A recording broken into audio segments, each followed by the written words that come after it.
I think maybe we'll start. Welcome to the Torah Fund breakout session. I may have phoned, emailed, or spoken with you in recent years when I was the Mid-Atlantic region's treasurer. Now I am your MAR Torah Fund vice president, and I offer this evening this training in memory of my husband, Ben Burrows, of blessed memory, who understood how committed I am to Torah Fund and the future of the conservative Masorti movement. I want to introduce you to the 3 area Torah Fund directors who will be helping me this evening and throughout the coming year. We'll spotlight all 3 of them, and each in turn will say what sisterhood she is from and the area for which she is Torah Fund director. Hi, I'm Debbie Lubin. I'm from Congregation Bethel in Yardley. And I think area 4 I am. And I'm like, it's all the lower Bucks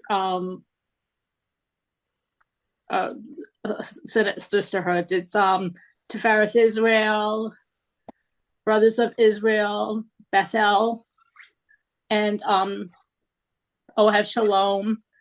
It's Bethel in Allentown, Pennsylvania, and I think that's it. Okay. And Lynn Stein? You have to unmute, sweetie.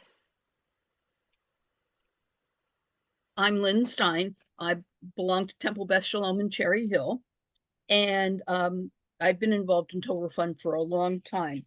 I am the Area 6 director, and if my memory works, I will let you know which sisterhoods I have. I'll be sending out the list, so you don't have to stress your head.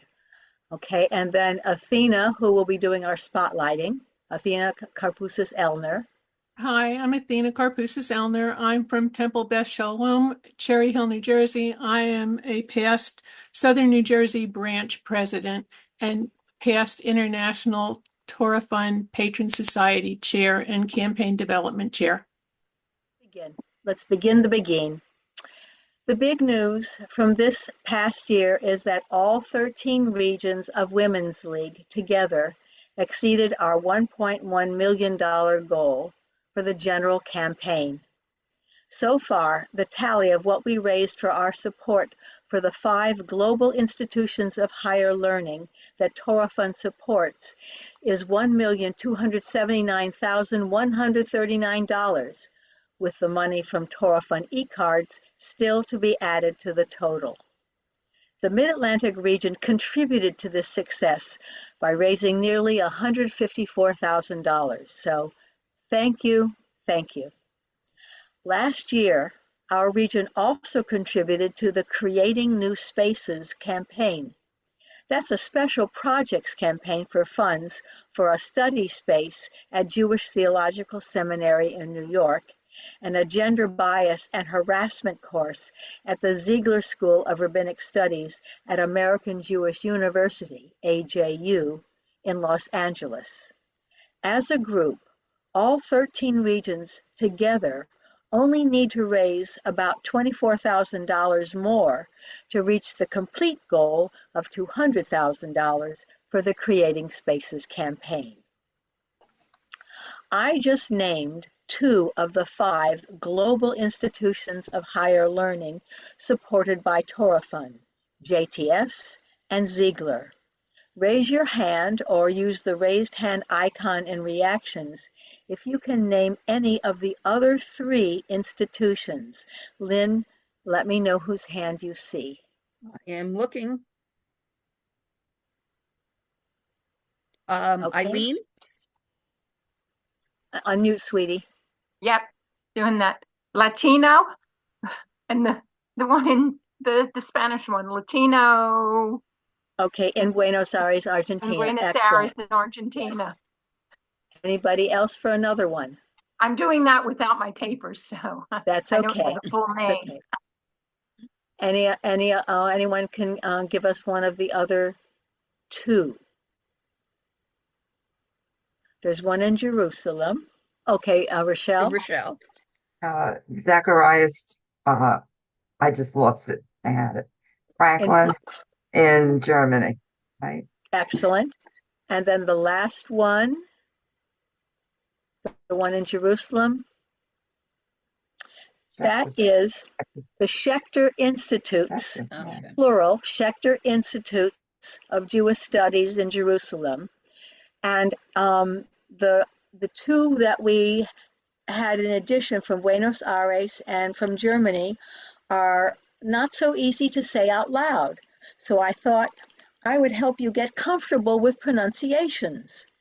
You may hear Americans say Zacharias Frankel. That long I version does not exist in German. The long I in German is like E in meat, so it's Zacharias Frankel. That's the one in Potsdam, Germany. The third one has 3 words, and the trick to getting them is to know which syllables to accent. The first word just has 1 syllable, seminario. So that's pretty easy. Say that. Seminario. Seminario. And you can unmute. We're not that huge. The second word is rabbinical.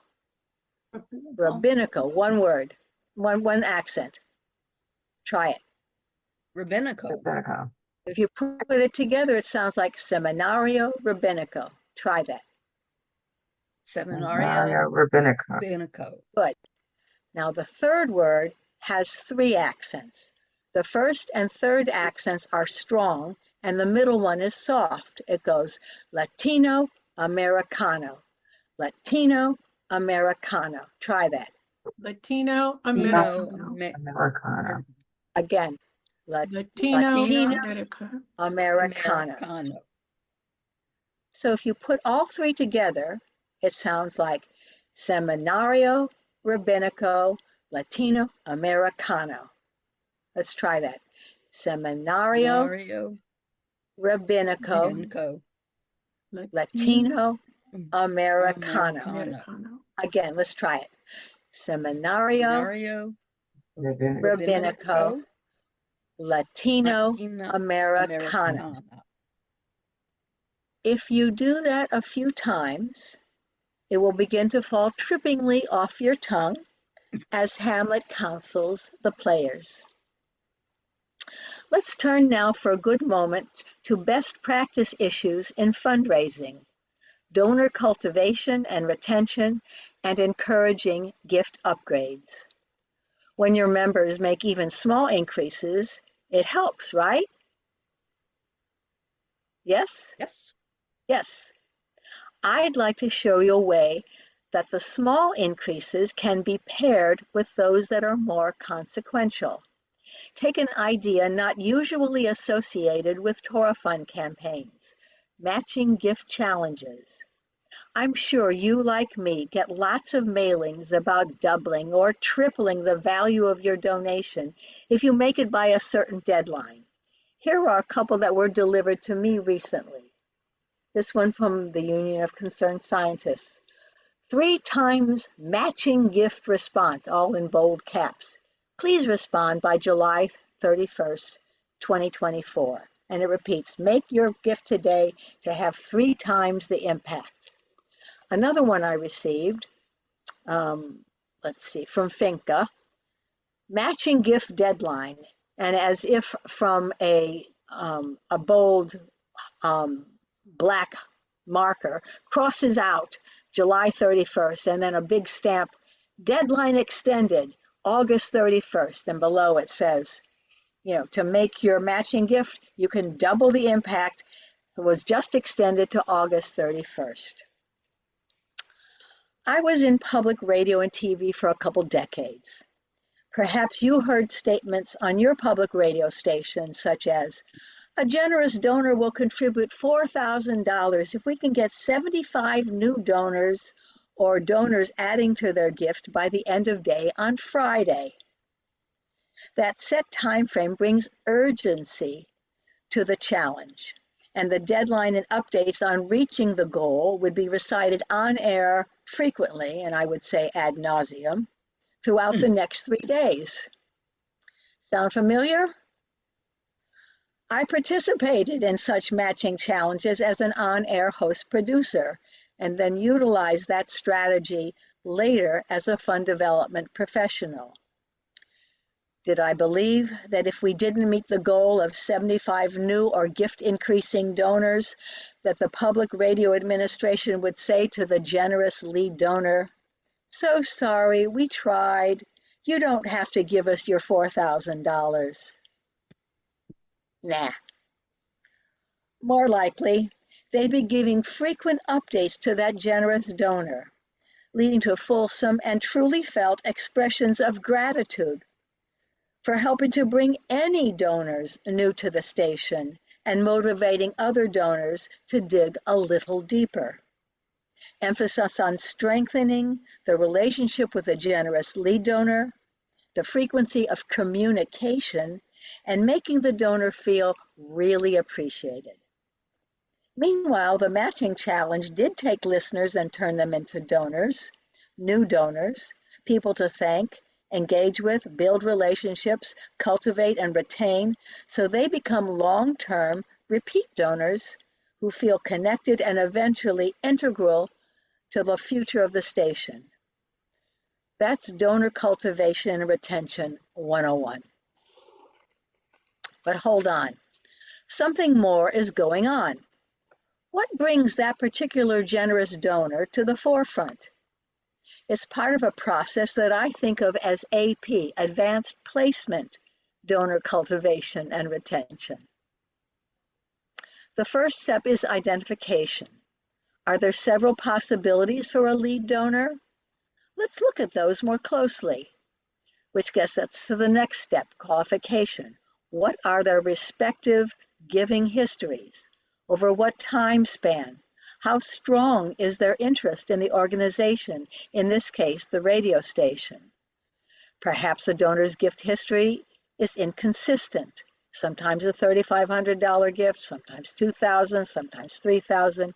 More attention is called for. That's the cultivation period. Spending time to talk about the station's mission and the CEO's vision and goals for the future and what is needed to reach those goals. All that preparation is needed to precede the solicitation, when the station administrators might say, help us bring in new donors and inspire our current donors to increase a little beyond what they have been giving.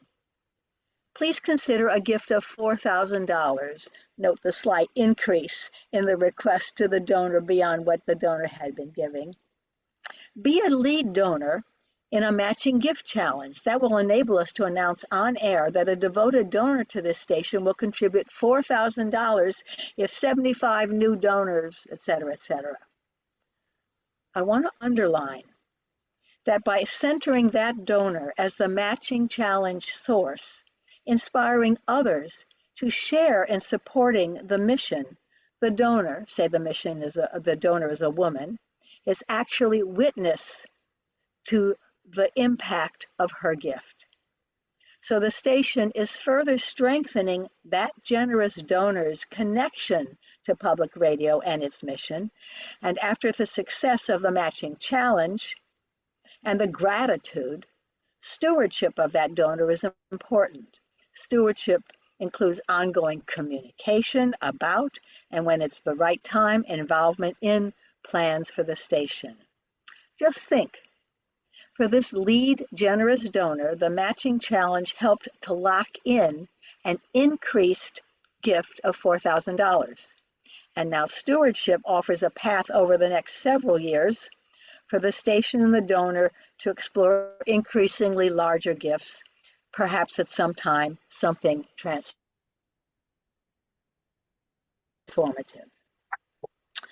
So now let me turn this back to you. Don't be put off by the higher gift amounts in a narrative about a radio station that reaches multitudes across a wide geographic coverage area. How might you apply the concept of matching challenges to your Torah Fund program? Just take note of the elements of the matching challenge concept. Number one, engaging new lower or mid-range donors, or inspiring gift increases within a set time frame. 2, identifying a generous donor. And 3, lots of communication and appreciation all round. So unmute yourselves or raise your hands and say, raise your hand if you have any ideas how this might work in your Torah Fund campaign in your sisterhood. And Lynn will help me find you. Anybody have any ideas? No hands. Can you think of any women in your sisterhood who do not yet even contribute chai to Torah Fund? Or women who donate $54 and you'd like them to make a $100 gift? Anybody? Does that ring a bell? Can you think? Yes? One of the stories that I tell when I've gone to Torah Fund events in my current capacity is I tell them how I started becoming a benefactor. And it was a very long time ago. Actually, I discovered it goes back to the 80s. I'd gone shopping with my mother and I bought an outfit that I absolutely did not need, but I liked it and it fit. Well, it was the same amount as the benefactor's pin. And I said to myself, if I can buy this dress that I didn't need, I can make a contribution to Torah Fund in the same amount. Yes. And that's how I started. So that's and a Torah Fund chair could maybe make that pitch to a group of donors who have not yet become benefactors. They're more lower level donors to get an increase. Now, do you have any higher level donors that have a long history with your sisterhood that you could encourage to make a gift that's a little more generous in the past, perhaps to help you reach your Torah Fund goal this year? Can you think of any generous donors where that would be a possibility?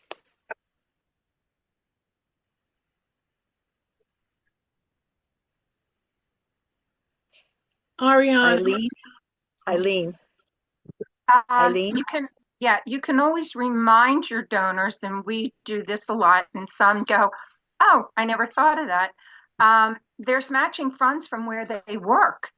And sometimes individuals forget that it's just not where they work, but if their husband, if they make a donation, say it comes out of their joint funds or whatever, their spouse, significant other, whoever it may happen to be, can take that information to where they work and get a matching donation or even a partial donation from the corporation or company where they work. Some of our people have done that. And then when we mention that, we've heard kind of rumblings like, oh, never thought of that. That is so true. And that's a different kind of matching concept. But when that occurs, that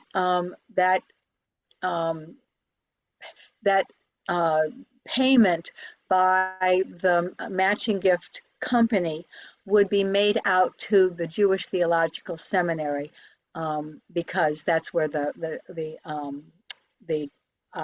tax ID is. Through my husband's company in the past, we did that, so that's true. Now, you had something to suggest, Athena? I was going to say sometimes if a person has a special birthday coming up, they want to honor them with a benefactor pin or higher, whatever, but it's done on special occasions. Okay, that sounds fine.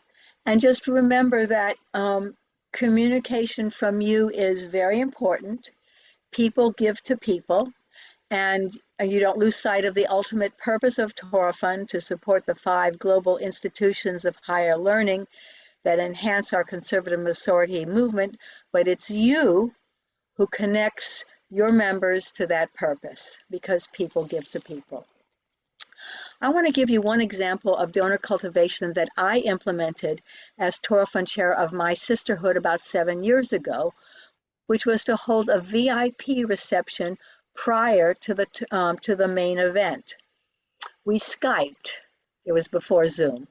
We Skyped with Rabbi Nitzenstein Koken, who had just been ordained at Zacharias Frankel and had begun her professional clergy career on the U.S. West Coast. She was the first woman rabbi ordained in Germany in the conservative Masorti movement since before the Holocaust. I was the first from Women's League and Torah Fund on this continent to present her, and my ladies were among the first on this continent to speak with her about Zacharias Frankel. My thought was, my ladies know something about JTS. They might have heard of Ziegler, but the other seminaries are more amorphous for them. If, for starters, I can provide information about Zacharias Frankel and the current situation in Germany, they would gain a greater understanding about why the funds for Torah Fund are essential for our movement. The VIP group did include one patron and a few benefactors, but also some donors of $100. With this special reception, which took lots of calls and arranging with my donors, I provided them information not widely known, and my donors were aware they were being treated as special. The next year, a couple of those $100 donors became benefactors, and I retained other benefactors to stay at that same level. So I'm thinking you might consider a VIP reception as a pre-event before your main Torah event and see if that could help you with donor cultivation, retention, and gift increase. Let's focus now on the current campaign. At Athena's suggestion, I attached to my first email to you the flyer for the 2024-2025 campaign, which has the theme, Am Yisrael Chai, the people of Israel live. You can find Torah Fund materials, information about the campaign, and online giving on 2 Torah Fund websites. It's helpful to know to which website you go for what you want. Take WLCJ.org. Is there anyone who has not yet gone there for Torah Fund resources? Don't be afraid to raise your hand if you haven't yet gone there. Everybody else everybody has? Let me see,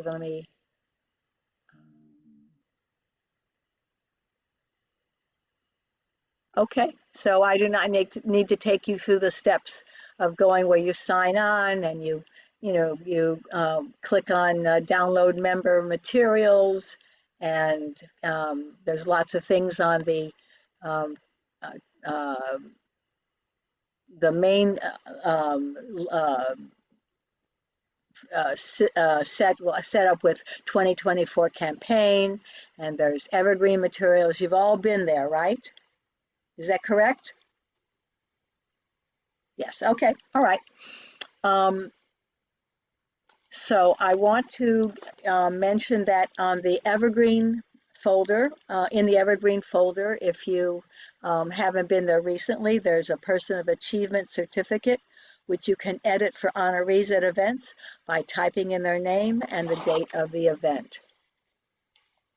The second place for Torah Fund pages is the JTS website. You type in Torah Fund or Jewish Theological Seminary in your browser and you'll get there. But I'll also send you the jtsa.edu link and a QR code that some tech astute people like to use, along with some other helpful stuff in the next day or two. Has anyone not been to the jtsa.edu website? Everybody has? Okay, let me share screen and bring that one up. Okay.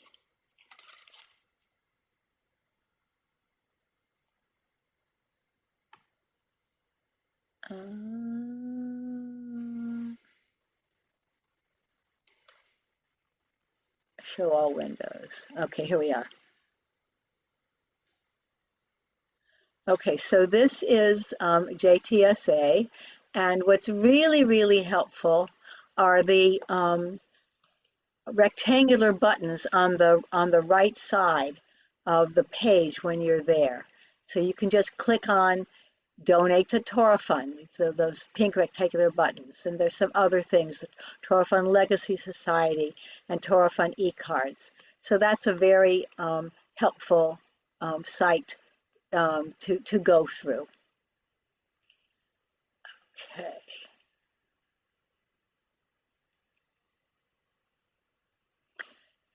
When you're there, you can, when you make contributions, you can make contributions to the Am Yisrael Chai General Campaign and the Special Projects Campaign, Creating New Spaces, as well as the Sending Torah Fund e-cards, which I pointed out. Those cost $5, but I'm going to send you a step-by-step instruction for sending those e-cards. A word of caution. You'll be given an option for an additional donation beyond the $5 charge. My understanding is that any donation in addition to the $5 charge also will be credited to your sisterhood, but not to the donor specifically, not to the donor personally. So if your member wants to make a personal donation beyond doing a Torah Fund e-card, she should go and click on the online giving button and then make the charitable gift that way. When you're on jtsa.edu, you'll find some content that is similar to the Torah Fund pages on WLCJ.org, or it'll link back to WLCJ.org. On both websites, the Torah Fund pages include access and information relating to Chadashot archives. That's the Torah Fund electronic newsletter. And there are archives and you can read back issues. Also, both websites have information about the Legacy Society. I want to take a moment tell you about legacy gifts. These are after lifetime gifts to ensure that Torah Fund will continue beyond our lifetime its support of the conservative Masorti institutions of higher learning. Potential legacy donors in your sisterhood do not need to be old. They do not need to be rich. Longevity of Torah Fund giving could be more important.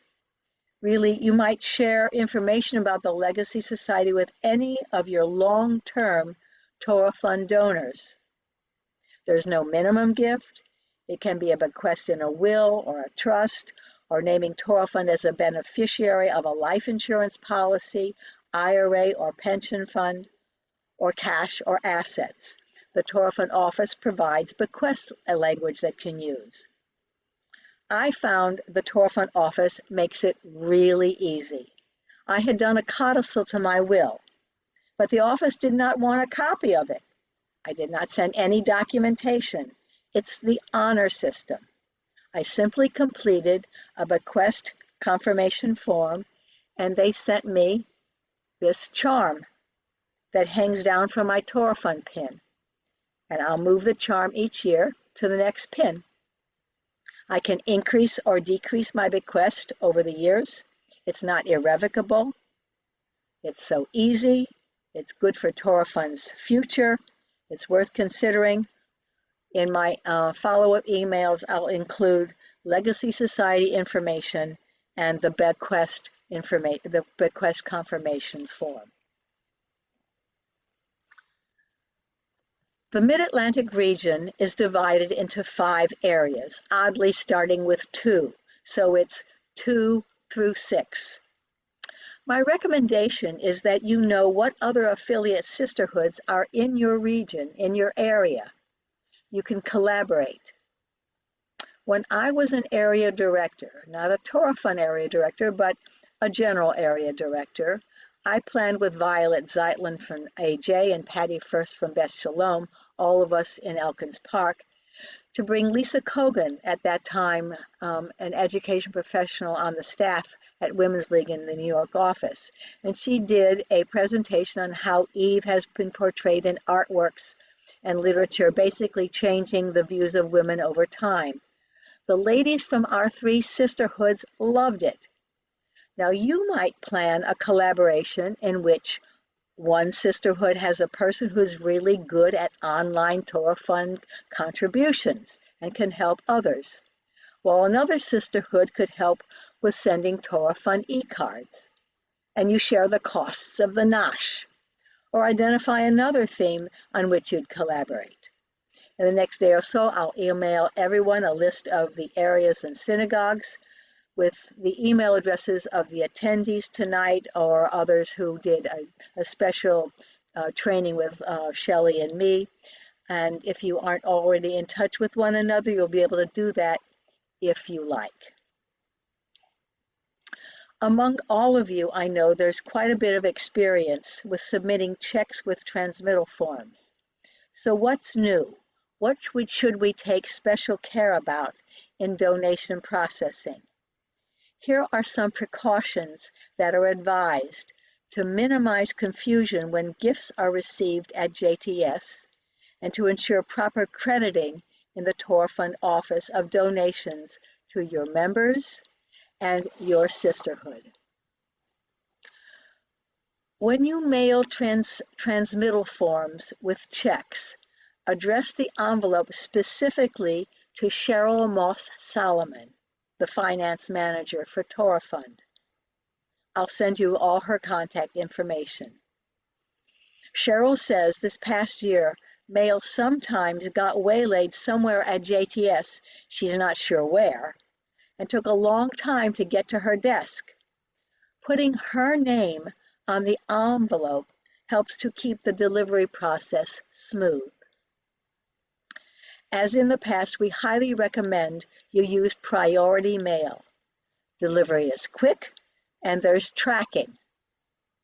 And I ask you to please email me a copy of your transmittal form when you mail it to the Torah Fund office so I can catch discrepancies when the office compiles reports for your sisterhood. You just scan and email the transmittal form.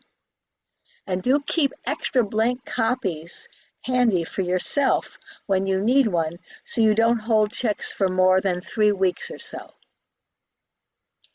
You may notice when you were at WLCJ.org in the past that besides the PDF version of the transmittal form, there's also a fillable transmittal form that's in Excel.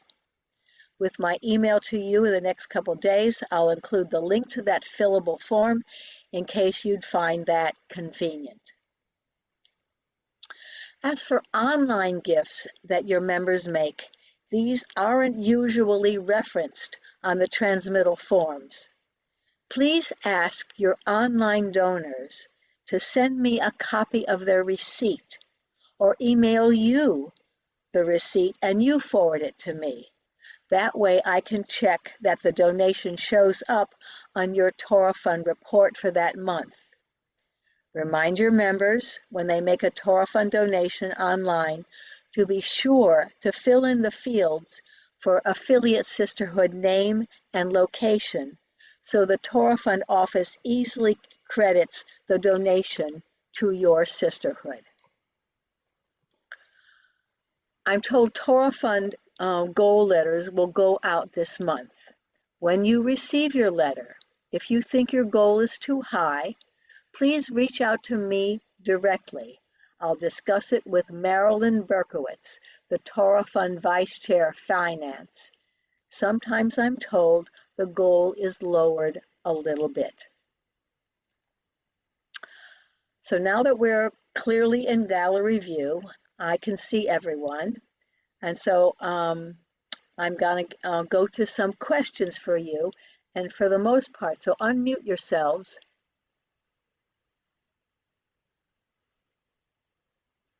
Go ahead, unmute. I still see some muting. so you can call out the answers to the questions. Okay, so first question. Earlier, I mentioned one of the two professionals in the Torah Fund office.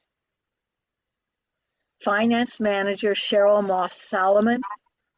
What's the name of the other professional, the International Torah Fund director? That's his last idea. Lisa Paul. Lisa Paul. Good, good. Who called that out? Was that you, Rochelle? No, I think it was Lori. Was it Laura? No. Oh, no. it looked like it came from me. Who called out Lisa Paul? Take credit. Eileen? I have no idea. Okay, all right. So Lisa Paul, P-A-U-L-E, and I'll send you her contact information. Our International Torah Fund volunteers are important leaders of our campaign. Who is the International Torah Fund chair? Right below me on the screen. Lori Snow. Lori Snow, yay. Lori is a past Torah Fund vice president and a past region president, and she's from the Mid-Atlantic region. You want to say any greetings, Lori? Hi, everybody. It's nice to see all of you here. When you have questions, you have Ariana, you have myself and my two vice chairs, Shelley Swabinist, who's also from our region, and Marilyn Berkowitz. So we're all accessible to you as well as the Torah Fund office. And since we're here, I'm just going to show you, this is the prototype for this year's pin. It's I'm never good doing this in reverse. It says, I'm Yisrael Chai, our new theme on silver with gold. And as a matter of fact, we had a meeting today, and the pins are taking longer to come from Israel than we had thought. So we're changing the Torah Fund Pin Week to the second week of September. Ooh. So you'll get a letter about that, an email about that tomorrow to get volunteers. So you'll have your the High Holy Days are a little later, so we'll a little later than had been originally planned, but you will have them for the high holidays. Right, because the High Holy Days are later, so it all works out okay. That's right, it works out okay. And but Lori nice to see all of you. Gave you a clue to the answer to the next question, because I had mentioned the Torah Fund Vice Chair for Finance, Marilyn Berkowitz, and I'm wondering if you know who is the new International Torah Fund Vice Chair Communications. Shelley Swanson. No. Shelley Swabinist. Right, my predecessor with whom many of you worked for the last few years as MAR's Torah Fund Vice President. Fourth question, how should most checks be made payable? To Torah Fund. The Torah Fund, yes, that's what goes in the payable line. What about checks coming from a donor advised fund or an IRA? How should these be made payable? JTS. Yes, and then not JTS is where it's made payable, but be sure that that in the memo line it has the words Torah Fund. And we recommend that your donor email Cheryl Moss Solomon to let her know to expect the check, because it's usually coming from a financial institution. What financial institution, so she knows what financial institution it's coming from, the amount that that check is going to be written for, and which sisterhood your donor is from. That way, the Torah Fund office will have ease in connecting that check from the financial institution, from the donor advised fund or the IRA, connect that to that donor and the correct sisterhood. What's the amount of the honorarium your sisterhood pays directly to a student speaker for a Torah Fund event? How much money? I'm not sure what it is currently, but I heard somebody say something, an amount. $200. Yes, $200. Used to be 150. Yes, Not that but much more. everything goes up, right? Yeah. So we also have provide additional compensation to the students at JTS and Ziegler. Remember to contact Lisa Paul, and again, I'm providing you her contact information in a few days, to engage a JTS student as soon as you have the date for your event, at least 3 months in advance. You request a Ziegler student by emailing Rabbi Brad Artson, and I'll give you his contact information as well. All students are currently available on Zoom unless they happen to reside or work near you. To answer the next question, please raise your hand or the raised hand icon in reactions, and Lynn will help me see you. I want you to tell me what is wrong with the following sentence. I'm so proud to be the regional Torah Fund vice president. Raise your hand. What's wrong with that sentence? Lynn, who do you see? No one? One person. Michelle, Michelle. Michelle. What's wrong It's with not that? regional, it's region. Right. Women's League uses the term region as an adjective as well as a noun. You remember the line in the film A League of Their Own? There's no crying in baseball. Well, there's no regional in Women's League for anything. The word to use always is region. Also raise your hand for the next question. If one of your members calls to say she has trouble with or was fearful of the online mechanism, and could she just give you her credit card to add to your transmittal form? How might you handle that situation? Raise your hand or raised hand icon. Lynn, let's see who wants to answer. How could you answer that issue?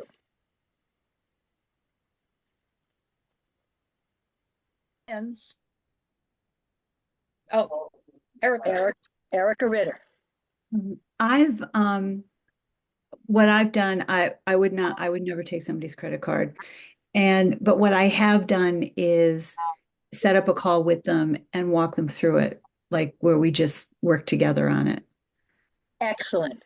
So that way, you're not giving the person the fish, you're helping the person to fish the next time. That's excellent. Excellent.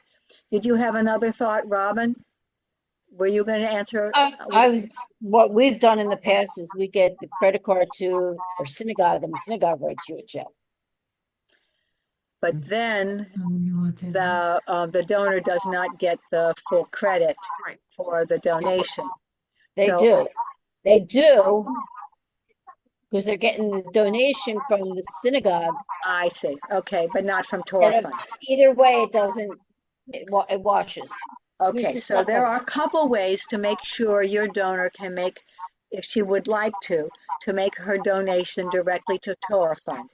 One thing is where you work with that donor and walk her through the process.